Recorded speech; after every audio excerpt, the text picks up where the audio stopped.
আসসালামু আলাইকুম প্রিয় দর্শক, আশা করি আপনারা ভালো আছেন।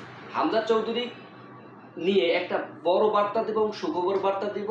সাব চ্যাম্পিয়নশিপ আদৌ খেলতে পারবে কিনা সেই বিষয় নিয়ে আজকের এই ভিডিওতে আলোচনা করব ভাই।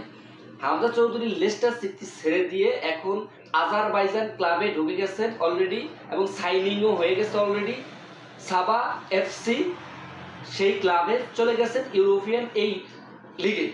এখন হামজা চৌধুরী তো আরো প্রমোশন হয়েছে ভাই, যেহেতু হামজা চৌধুরী ফিফা উইন্ডোর ভিতরে এই মুহূর্তে আসছিলেন এবং সেটা মোটামুটি ট্রান্সফার হয়ে সেই সাবা এফসির ভিতরে ঢুকে গেছেন আজারবাইজান এই ক্লাবে।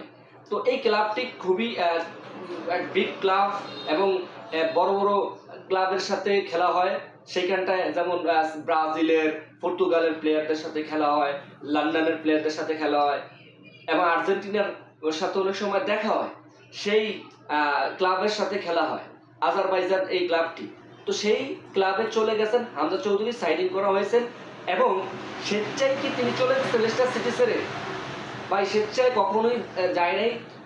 লেস্টার সিটি ছেড়ে সে স্বেচ্ছায় যায় নাই, ক্লাব তাকে রিলিজ করেছেন কারণ সেই ক্লাবের এই মুহূর্তে ক্যাপেবল না তাকে রাখার জন্য। এই অন্যতম মিডফিল্ডার কিনে নিয়েছেন সেই সাবা এফসি ক্লাবে। তার যেই ক্লাবে ছিল লেস্টার সিটিতে, তার বাংলাদেশি বেতন হচ্ছে ভাই 4 কোটি প্লাস মাসে বাংলায় টাকায়। সেই তাকে কিভাবে রাখবেন ভাই? একেবারে এখন এই মুহূর্তে লেস্টার সিটি ডাউনের পথে, সেই জায়গায় ফিফা উইন্ডোতে ট্রান্সফার হয়ে এখন বর্তমানে সাবা এফসি ক্লাবে আছেন। দেখুন, হামজা চৌধুরী যেহেতু সেইখানটায় গেছেন সেহেতু সাব চ্যাম্পিয়নশিপে আদৌ কি পাবেন, খেলতে পারবেন? ভাই দেখুন, বাংলাদেশের বাফুফে সভাপতি তাদের সাথে লিয়াজু থাকলে এবং আরো আবদার করলে 100% তিনি শুরু থেকে শেষ পর্যন্ত খেলতে পারবেন সাব চ্যাম্পিয়নশিপ।